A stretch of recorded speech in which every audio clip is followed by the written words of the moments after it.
मेरा नाम दुलारे अंसारी है और आप देख रहे हैं न्यूज 21। मुद्दा उपचुनाव है, 15 राज्य और 48 सीट और सबसे बड़ा हाई वोल्टेज सीट वायनाड और छत्तीसगढ़ का रायपुर दक्षिण। एक तरफ बीजेपी के बड़े बड़े आला कमान वायनाड सीट पर लड़ाई लड़ने के लिए तैयार है और जिताने के लिए तैयार है, वहीं दक्षिण में बीजेपी ने अपनी पूरी ताकत झोंक दी है, कांग्रेस ने पूरी ताकत झोंक दी है और दोनों ने ताकत इतना जबरदस्त झोंका है कि देखना है कि इस बार तो बृजमोहन अग्रवाल नहीं है, तो खैर बृजमोहन अग्रवाल नहीं होने का कितना असर उस सीट पर होता है और होने का कितना असर सीट पर होता है। आज उपचुनाव पर चर्चा करने के लिए मेरे साथ बीजेपी और कांग्रेस दोनों जुड़ चुके हैं। बीजेपी से विनी पांडे जी जुड़ चुके, बहुत बहुत स्वागत है विनी पांडे जी आपका न्यूज 21 में। और कांग्रेस से शुभम दुबे जी पक्ष रखेंगे, बहुत बहुत स्वागत है शुभम दुबे जी। बिना लाग लपेट के विनी पांडे जी पूछूंगा, कितने वोटों से सांसद सुनील सोनी जीतेंगे? पूर्व सांसद है, मैं बार बार पूछ रहा हूँ कितने वोटों से जीतेंगे, कितने वोटों से, क्योंकि आप 400 का दम भरते हैं, एक तरफ हम नहीं सही वो बदल के रहेगो का दम भरते हैं, आप दम भरते कि हमने बनाया है हम ही संभालेंगे, तो कितना छत्तीसगढ़ को आप संभालेंगे? देखिए, जीत सुनिश्चित है, बृजमोहन भैया का क्षेत्र है और विकास वहाँ पर हर तरीके से हुआ है।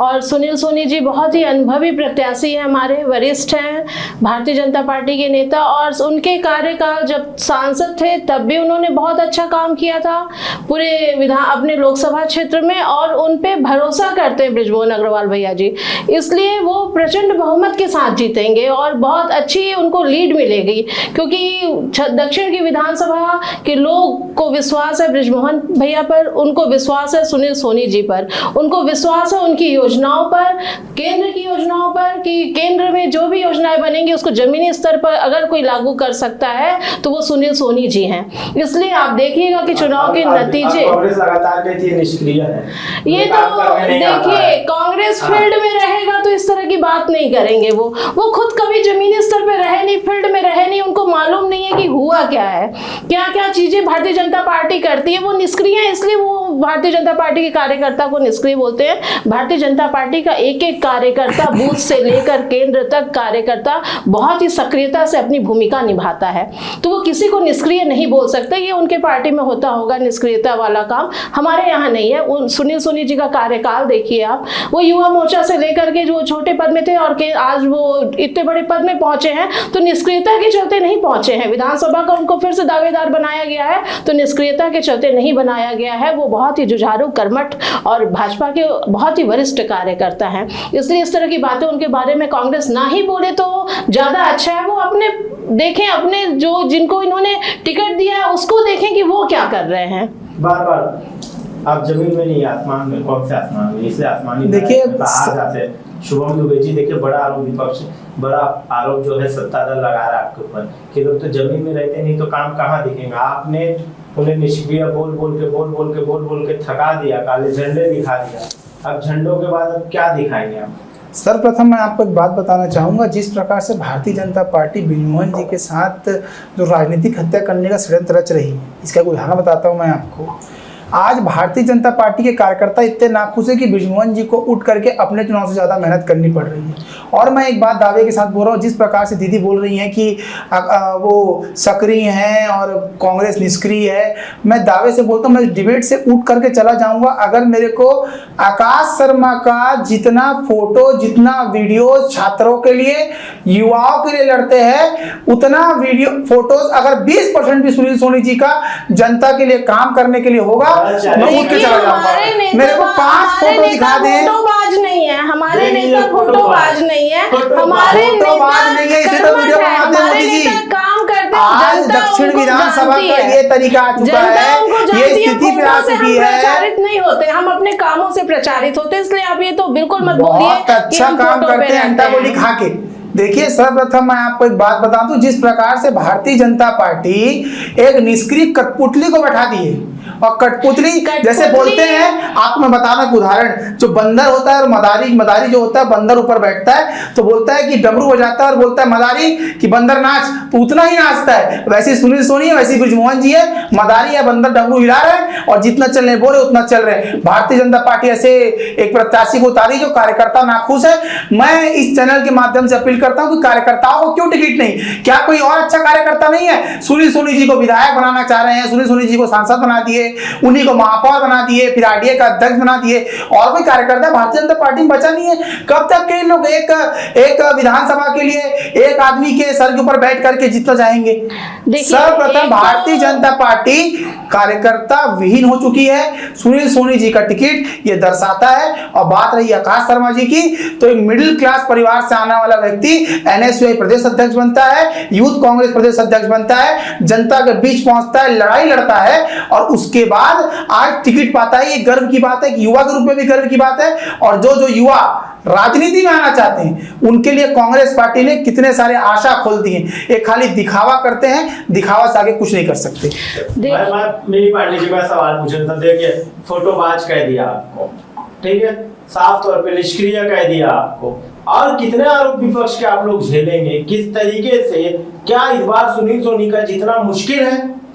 देखिए, इनके आरोप लगाने से कुछ होता नहीं है। कठपुतली तो एक परिवार का, पूरा कांग्रेस पार्टी एक परिवार का कठपुतली है।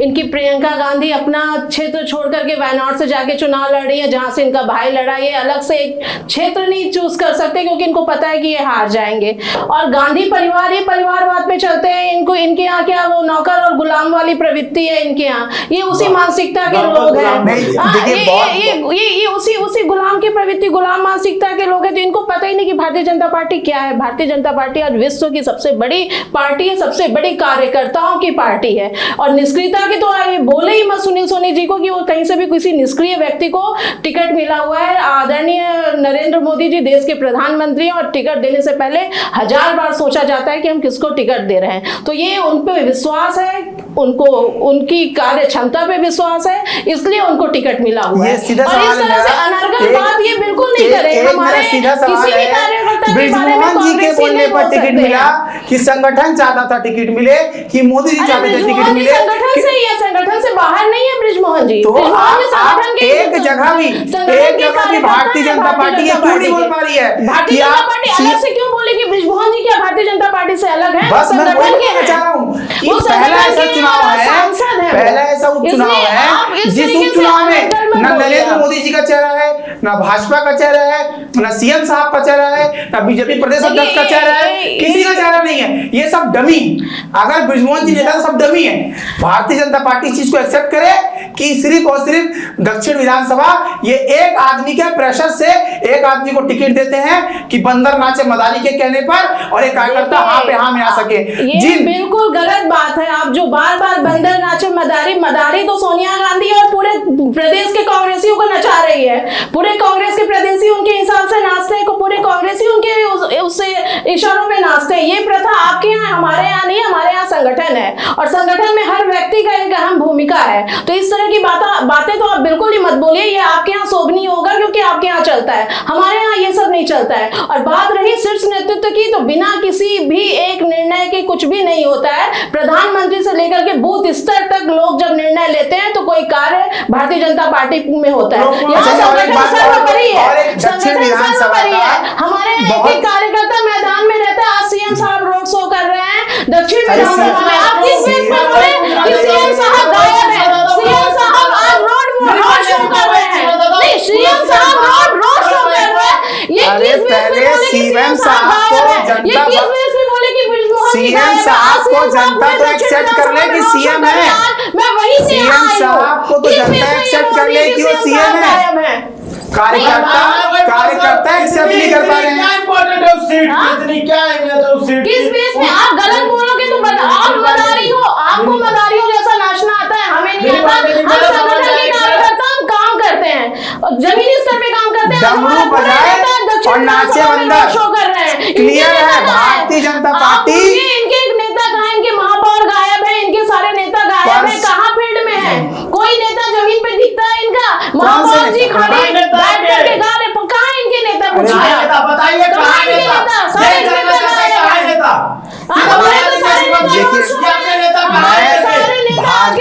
पार्टी, इनके नेता कहाँ है, पूछिए इनसे। भारतीय जनता पार्टी बताइए आपके नेता कहाँ है? चरणदास मान कहाँ है?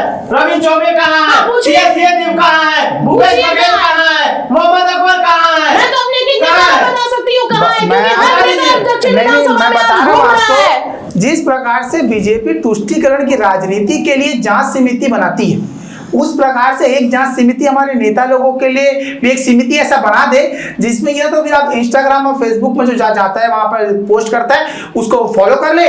कल भूपेश बघेल जी चंगोरा भाटा में के पास में एक सभा किए, टीएस बाबा जी वार्ड क्रमांक 27 अपने कार्यकाल में गायब थे, वार्ड क्रमांक 57 में चूड़ामणि वार्ड में 14 की 14 सीट हारे हैं। टीएस बाबा तो अपने समय में टीएस बाबा नहीं हारे हैं, कांग्रेस पार्टी के कार्यकर्ता, और हम कांग्रेस पार्टी के हर एक कार्यकर्ता को जनमत इनके मुख्य पूर्व मुख्यमंत्री कहाँ है? किसकी बात कर रहे हो?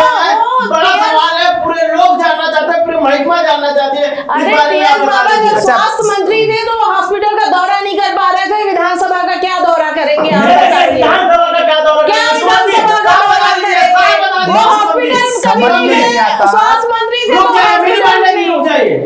मैं जैसे नंदनवन जाता हूँ और बंदर को बंदर बोलता हूँ, नाचना चालू कर देते हैं, वैसी भारतीय जनता पार्टी जैसे ही सुनती है कि सुनील जी बंदर है तो कैसे मदारी की तरह ऐसे डमरू बजा के नाचना चालू कर देते हैं। अरे सुनने की क्षमता भी रखे, सुनने की क्षमता भी रखे। अच्छा और एक बात जैसा ये नाच रहे हैं, पूरी पार्टी बंदरों जैसा सोनिया की सारे पे नाच रही है, बार बार ये बंदरों का एग्जाम्पल देते हैं। अच्छा और एक बात, इससे ऊपर ये उठ ही नहीं रहे हैं। नहीं मैं समझ रहा हूँ, गुस्सा आता है, अगर किसी चोर को चोर बोलो तो आता है, वो बात नहीं है। बात कर रहा हूँ मैं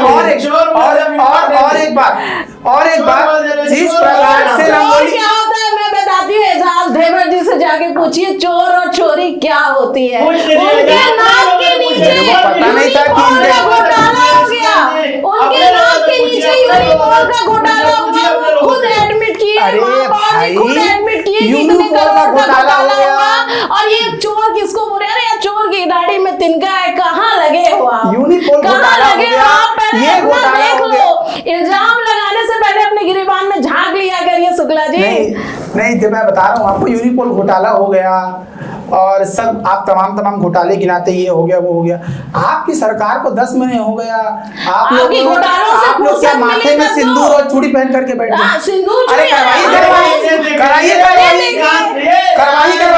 सिर्फ बैठ के मेरे पास तो फोटो बाज ना क्या बंदर भी बोला हूँ, देखिए हमारा सिंगार है और मुझे गर्व है कि मैं सिंदूर इसी गर्वता के साथ कार्रवाई करे बहनों के साथ जो रायपुर में चुनाव में क्या देखने मिलेगा? सिंदूर, अरे इनके पास कुछ है कुछ है ही नहीं बोलने को भाई साहब। ये सिंदूर बिंदी तक आ गए हैं औरतों की, और सिंदूर बिंदी भी नहीं छोड़ रहे, वहाँ भी नजर आएंगे। ये कोई मुद्दा बचा नहीं है, कुछ एक बताइए मैं आपको, क्या बंदर की तरह नाच रहे हैं और सिंदूर बिंदी जिस प्रकार से डिबेट में सौभाग्य है सिंदूर बिंदी, और मोदी जी भी लगाते हैं, बोल रही है ऐसा नहीं है, मैं नहीं बोल रहा हूँ, मुख्यमंत्री ये मेरा शब्द नहीं है। 1000 रुपए मदारी बंधन का देते हैं और हम श्रृंगार करते हैं, ये तो हमारे लिए बड़ी सौभाग्य की बात है। 2023 के पहले तो श्रृंगार नहीं हो रहा था। 2023 के जानेंगे दारू बेचते, नकली होलोग्राम लगाकर ढेबर ब्रांड दारू बेचने वाले चूड़ी बिंदी और श्रृंगार के बारे में क्या बोलेंगे? ये तो हमारे मुख्यमंत्री मुखिया है जो हमको सौभाग्य दिए हैं कि हमको 1000 रुपए महतारी बंधन का देते हैं, हमारा आत्मसम्मान की रक्षा करते हैं। ये क्या जानेंगे?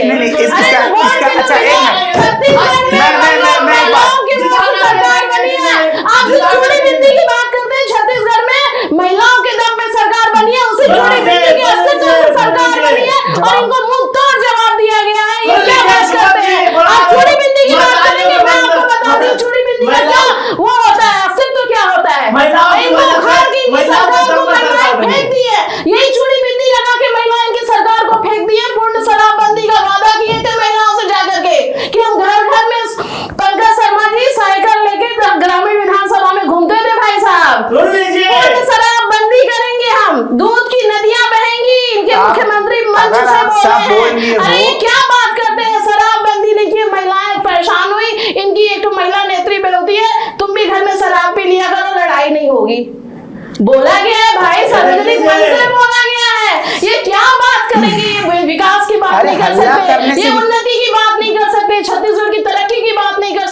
छत्तीसगढ़ में गुंडा देंगे राज तब तो बात है, होगी। तो कांग्रेसियों के चलते इनका जो प्रत्याशी है वो वीडियो में बोलता है मैं युवा मोर्चा का प्रदेश अध्यक्ष हूँ, युवा आग लगा कांग्रेस। दूंगा, आग लगा दूंगा। अरे किसको? अपने ही कार्यकर्ता को आप नहीं छोड़ रहे हो तो भारतीय ग्रामीण विधानसभा को कहां से आप सुरक्षित तमाम सवाल हो गए, अब इन रखोगे? सवालों का भाई जवाब साहब, आप लीजिए जवाब, देखिए, आप लीजिए जवाब, आप जवाब लीजिए, पर महिलाओं के अस्तित्व के बारे में इनको बोलने का कोई हक नहीं है। आपको बोलने का देखिए साफ तौर पे चेतावनी है ये। और ओपन चेतावनी, खुली चेतावनी देती हूँ देखिए। कि आईना से अब महिलाओं के बारे में नहीं बोलेगा। चूड़ी बिंदी हमारा प्रतीक है, हमारे स्वाभिमान का प्रतीक है, और इसके बारे में आप एक शब्द नहीं बोल सकते। देखिए, मुख्यमंत्री जी मैं हमारी आपको रक्षा एक करते बात हैं। बता दूं, मैं रोकूंगा। नहीं आप रोकिए मत। या देवी सर्वभूतेषु माँ दुर्गा रूपेण अब आए संस्थिता लाइन में। नमस्तस्यै अब आए लाइन नमस्तस्यै में। नमो नमः। लेकिन अब आए लाइन में। आप इस बात को समझिए, जिस प्रकार से चिल्ला रही चूड़ी बिंदी गहना बिछिया, एक मिनट सुने, उनको बोले सुनेंगे भी। नहीं, जिस नहीं। प्रकार से चिल्ला रही थी चूड़ी बिंदी उठाए तो आप गहना, हो। जिस प्रकार से यहाँ चिल्ला हम तो रही नहीं है, बोल रहे हैं, उठाए तो आप हो मुद्दा। बोलने दीजिए जिस प्रकार से आप यहाँ बोल रही हैं, उतने अच्छे तरीके से आप गृह मंत्री जी के पास आवाज उठाइए। देखिए। 2400 पॉस्को एक्ट 6 महीने में होते हैं, 3200 बलात्कार 6 महीने में होते हैं, तब आपका चूड़ियों बिंदी कहा जाता है, तब आपकी मुंह कर जाती है। और दूसरी बात, आप आकाश शर्मा की बात करते हैं। आकाश शर्मा जी कोई रोड से खड़े होकर किसी नेता के बेटे नहीं है, वहां वो बिल्कुल क्या कहते हैं। पूरी बात तो सुनिए, पूरी सुनिए, दामाद तक अब आ गए अब तो आप मैं आगे बताइए। आपको एक बात क्लियर कर दूं, आकाश शर्मा एक मिडिल क्लास घर के बेटे हैं और वहां से आते हैं यूथ कांग्रेस प्रदेश अध्यक्ष नहीं है, यूथ कांग्रेस चढ़ा दिया। मैं आपके साथ- इनको भी कन्हैया कुमार हारे हैं, महंत हारे हैं, अब आकाश शर्मा को भी आप आपको एक बात बता दूं, मैं इतना सारा सवाल उन्होंने पूछा है।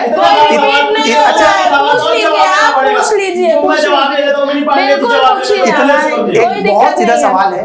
एक ऐसा काम जो सुनील सोनी जी ने लोकार्पण भी किया हो और भूमि पूजन भी किया हो रायपुर में। अरे आप क्या अरे वाह वाह वाह, नहीं एक काम, सीधा एक जवाब, एक काम वन काम, जल मिशन, सीधा एक काम, जल मिशन, जल जीवन मिशन पूरा चल रहा है। आदरणीय सुनील, जो एयरपोर्ट है, यहाँ का बस स्टेशन है, सब भाजपा कार्यकाल में उद्घाटन, ये तो उद्घाटन किए, पूरा बन गया था बस स्टेशन, तो जाकर के वहाँ फोटो लगा करके अपना सुनील सोनी जी का क्या काम है इसमें?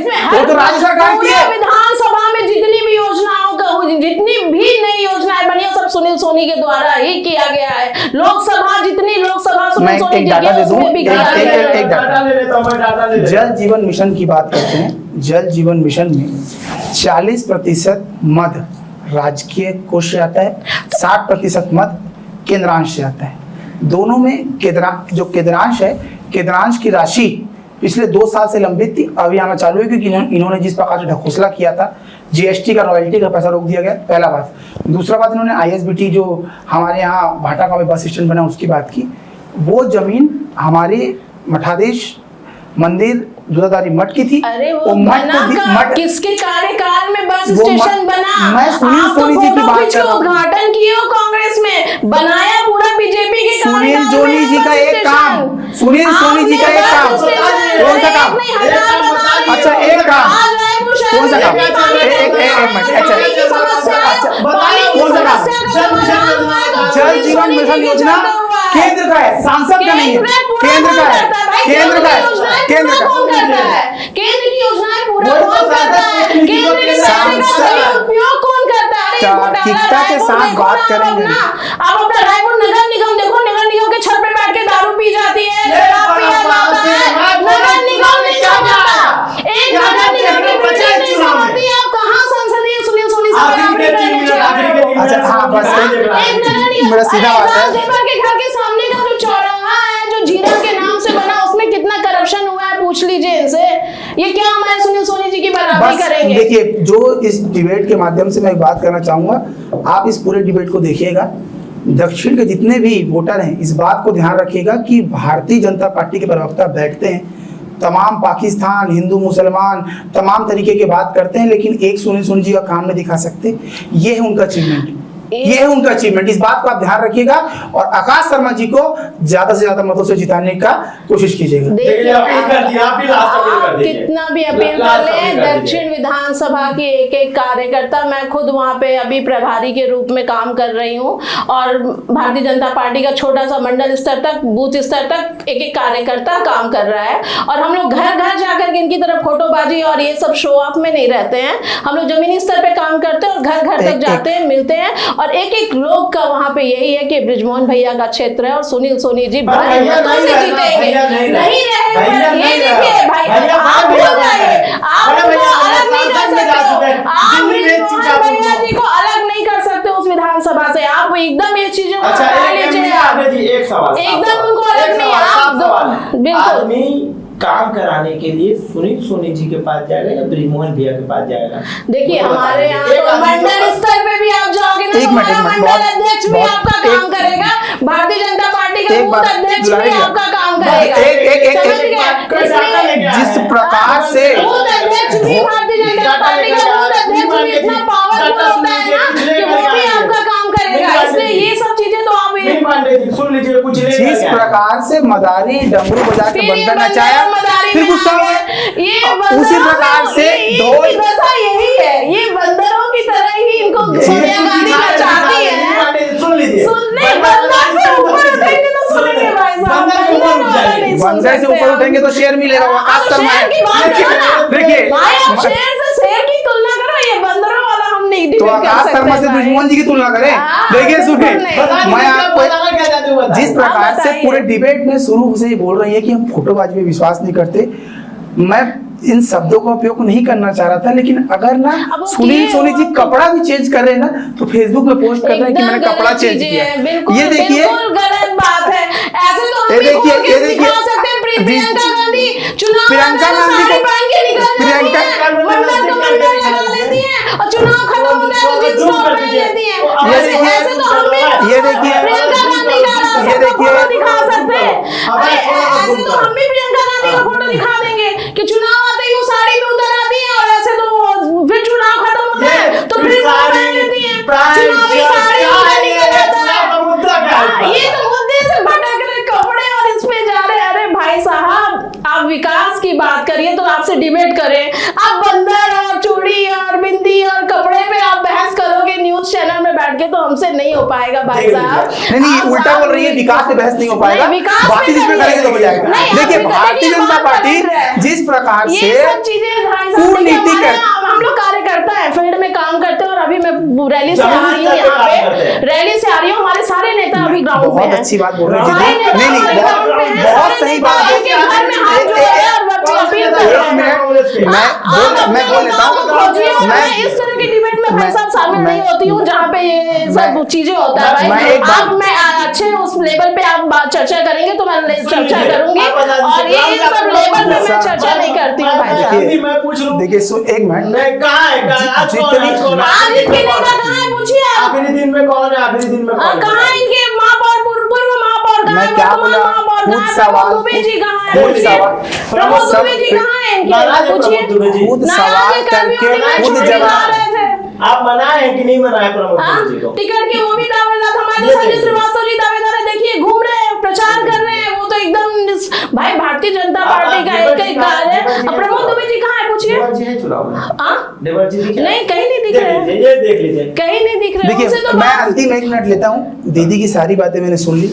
प्रमोद दुबे जी डीडू नगर का जितने भी वार्ड है सब देख रहे हैं, मैं आपको बता दे रहा हूँ। शहीद उस्मान ब्रिगेडियर वार्ड बजाज ढेबर जी देख रहे हैं, इनको बताना पड़ रहा है, इनको कुछ सवाल पूछते फिर बोलते बताना पड़ रहा है। अरे हमारे जाके देखिए कैसे प्रचार किया जाता है, कहाँ देखिए, विधानसभा में देखिए कहाँ है संजय श्रीवास्तव जी, कहाँ है हम लोग घूमते संजय श्रीवास्तव जी, कहाँ है देखिए, संजय श्रीवास्तव जी, कहाँ है रैली में देखिए, हम क्यों देखें, बताना क्यों पड़ रहा है, रोज हमको बताना नहीं पड़ता है, वहाँ पे ग्राउंड लेवल पे जनता बताएगी कहाँ है, हमको नहीं बताना पड़ेगा। देखिए मैं आपको बात बता दूं, इनके कहाँ जिस प्रकार से पता करिए, किनको पता भी है कि नहीं किनके नेता कहाँ है। एक बात बता दूं, दीदी दीदी सम्मानित है हमारे लिए, और जिस प्रकार से इतने उग्रता के साथ अपनी पार्टी का पक्ष रख रही है, बहुत निसंदेह बहुत अच्छी बात है। लेकिन मैं कहता हूं कि ऐसा क्या आन पड़ता है कि जो अच्छे कार्यकर्ता होते हैं उनको कभी भी प्रशासनिक पद में नहीं, ऐसा क्या सुनील सोनी जी की अचीवमेंट थी जो सांसद भी वही, विधायक भी वही, महापौर भी वही, आरडीए अध्यक्ष भी वही। क्या भारतीय जनता पार्टी में दूसरे कार्यकर्ता नहीं बचे, या चाटुकारिता चरम से पहुंच चुकी है कि जो एक नेता का चाटुकारिता करेंगे उनको टिकट मिलेगी? ऐसा बिल्कुल भी नहीं है। भारतीय जनता पार्टी कार्यकर्ताओं की पार्टी है। यहाँ पे बूथ अध्यक्ष और हमारी महिला मोर्चा की जिला अध्यक्ष आज वो लक्ष्मी राजवाड़े जी, जिनका कल जन्मदिन था, चैनल के माध्यम से उनको जन्मदिन की बहुत सारी बधाई और शुभकामनाएं दे रही हूँ। महिला मोर्चा की वो जिला अध्यक्ष थी, आज केंद्र में मंत्री हैं, महिला बाल विकास मंत्री हैं। शकुंतला पोर्ता जी महिला मोर्चा की जिला अध्यक्ष विधायक है। भावना बोरा जी महिला मोर्चा की एक कार्यकर्ता, मैं उसमें प्रदेश मंत्री थी, वो आज विधायक है। तो ये तो ये जैसे टंकराम वर्मा जी को देखिए आप। भावना बोरा जी की बात करते हैं। भावना बोरा जी पूर्व मुख्यमंत्री जी की भांजी है। अभी तो बोलते दामाद है, आकाश शर्मा दामाद है, आकाश शर्मा दामाद है। रिलेशन तो हम भी गिनवाने लगेंगे तो हो चुका है। आप सोनिया गांधी, प्रियंका गांधी से ऊपर नहीं उठ पाओगे आप, इसलिए आप मत जाओ उन सब चीजों में। आखिरी दौर है, आखिरी दिन है आज चुनाव के प्रचार का। एक तरफ से बीजेपी ने पूरी ताकत झोंक दी और एक तरफ से कांग्रेस ने पूरी ताकत झोंक दी। इस बार के चुनाव में बहुत कुछ देखने मिला, बंदर देखने मिला, मदारी देखने मिला, कठपुतली देखने मिला है, फोटोबाज देखने मिला है। एक बात नहीं, आप नहीं लास्ट मैं भारतीय जनता पार्टी के लोगों से ये अपील करता हूं कि जिस प्रकार से वो दक्षिण विधानसभा में घर के सामने रंगोली बना के जा रहे हैं, लोग मिटा दे रहे, भाई मत बनाओ। नहीं, बहुत गलत बात है, ये बहुत गलत बात है। और रंगोली देखिए प्रतीक है सौभाग्य का, सुंदरता का और लक्ष्मी का प्रतीक है। कोई अपने घर से रंगोली नहीं मिटाएगा। कोई नहीं, कमल का फूल, कोई भी सनातनी कमल का फूल नहीं मिटाएगा। कोई भी जो बात करता है वो नहीं मिटाएगा। मुसलमान और पाकिस्तान, ये गलत बात है, ये बहुत ही गलत बात है, ये बहुत ही गलत बात है। अगर ये बहुत तो गलत है, कोई भी सनातनी कोई भी कमल का फूल और ये नहीं मिटाएगा। और सब अपनी स्वेच्छा से अपने घर के बाहर बना रहे हैं। ठीक है, पैर लगने से खराब हो जाता या किसी चीज से खराब हो जाता वो बात है, पर कभी किसी ने मना नहीं किया। सनातन की बात करते हैं तो जिस प्रकार से पिछले 35 सालों से बीजेपी का गढ़ माना जाता था रायपुर दक्षिण, और वहाँ ब्राह्मण समाज बहुलता के साथ है। ब्राह्मण समाज ने जाकर के इनको अपील की थी कि इनको हमारे किसी समाज के आदमी को प्रत्याशी बनाया जाए, लेकिन क्यों नहीं हो पाया? क्योंकि न वहाँ सनातन को दिक्कत था, न वहाँ बाकी धर्मों को दिक्कत था। दिक्कत वहाँ एक व्यक्ति को था, उसके सामने सरेंडर होना पड़ा। बिल्कुल गलत बात है। आप ये नहीं देख सकते हैं कि टिकट आपके यहाँ ब्राह्मण को मिल गया तो हमारे यहाँ ब्राह्मणों को वो नहीं है। आपके यहाँ ब्राह्मणों के बारे में क्या क्या बोला गया है आप देख लो, और ब्राह्मण एकजुट आप दे दे तो बहुत बड़ी बात है। आपके कार्यकाल में ब्राह्मणों को किस तरीके से अपमानित किया गया है ना, उस समय आप आवाज उठाते तो आज आपकी बात मैं सुन लेती। कांग्रेस शासनकाल में जो ब्राह्मणों के साथ किया गया था अपमान, उस समय अगर आप विरोध करते ना तो आज मैं आपकी बात सुन लेती। उस समय तो ब्राह्मणों को परदेसी बोल के छत्तीसगढ़ से निकाला जा रहा था। भाई साहब, मैं ही थी जो बोली थी कि छत्तीसगढ़ अटल बिहारी वाजपेयी जी की देन है। अटल बिहारी वाजपेयी खुद एक ब्राह्मण है और उन्होंने छत्तीसगढ़ बनाया है। हाँ, तो आप उस समय अगर आवाज उठाते तो आज आपकी बात में मानती, पर आप मत इस तरीके की बात बोलिए। ब्राह्मणों का जो भी अस्तित्व है वो हमेशा रहेगा और ब्राह्मण हमेशा सर्वोपरि रहे और सर्वोपरि ही रहेंगे। भारतीय जनता पार्टी सामान्य सबको लेके चलती है। सर्वोपरि वाला बात नहीं है। नहीं, सरयोग एक चीज क्लियर कर दूं, कई बार शब्दों का चयन गलत हो जाता है। सर्वोपरि नहीं, सनातन धर्म में सब बराबर हैं और कोई सर्वोपरि और कोई नीचे नहीं है। सनातन धर्म सबके लिए एक है। खाली टारगेट करेंगे तो बोलना पड़ेगा ना। मैंने तो सनातन की बात किया, सनातन में सब आ जाते हैं, मैंने उनको अलग अलग नहीं ऐसा वर्गीकृत किया कहीं भी। पर आप ब्राह्मण स्टार्ट किए तो मैंने बताया कि आपके कार्यकाल में जो हुआ है, अगर आप उसका खंडन करते तो आज आप ब्राह्मणों के बारे में बोल सकते हैं, नहीं तो आप नहीं बोल सकते हैं। रायपुर दक्षिण के उपचुनाव में इस बार का बहुत कुछ सुनने मिल रहा है। एक तरफ बंदर सुनने मिल रहा है, एक तरफ मदारी सुनने मिल रहा है, एक तरफ कठपुतली सुनने मिल रहा है, एक तरफ फोटोबाज सुनने मिल रहा है, अब ब्राह्मण भी सुनने मिल गया है। अब खैर दोनों तरफ से ब्राह्मण ही है, दोनों तरफ से आमने सामने ब्राह्मण है। इस बार ब्राह्मणों के लिए बड़ी विकट परिस्थिति है कि वोट किसको डाले और वोट किसको नहीं डाले, जाति के आधार पर डाले या फिर विकास के आधार पर डाले। बीजेपी को डाले जो सनातन से जुड़ा हुआ है या कांग्रेस को डाले जो सनातन से जुड़ा हुआ कह रही है। खैर कौन किसको वोट डालेगा, कितना वोट डालेगा, कितने वोटों से जीतेंगे, कितने वोटों से हारेंगे, हारेंगे तो हारेंगे कैसे और जीतेंगे तो जीतेंगे कैसे, बड़ा सवाल है। एक तरफ नए नवेले आकाश शर्मा है जिनको राजनीति की पृष्ठभूमि का थोड़ा सा कम ज्ञान है, ऐसा बीजेपी कहती है, मैं कुछ नहीं कह रहा हूँ। और एक तरफ मंजे हुए खिलाड़ी है पूर्व सांसद सुनील सोनी, जिन्हें राजनीतिक का ज्ञान ही ज्ञान है, पार्षद का, महापौर का, सांसद का ना जाने उन्होंने अपने जीवन में हर चुनाव लड़ लिया। विधानसभा का चुनाव बचा था, विधानसभा का भी चुनाव लड़ लिया। खैर जीतेंगे या हारेंगे ये तो 23 नवंबर को पता चलेगा, पर 13 नवंबर को मतदान से छोटी से छोटी खबर, मतदान की बूथों से मैं दिखाऊंगा कि कितने परसेंटेज वोट हुई है, कितने प्रतिशत मतदान डर रहे हैं, कौन से बूथ पे सबसे ज्यादा भीड़ है और कौन से बूथ पे सबसे ज्यादा भीड़ नहीं है। खैर छोटी से छोटी खबरों के लिए और बड़ी से बड़ी खबरों के लिए देखना ना भूलिए न्यूज़ 21।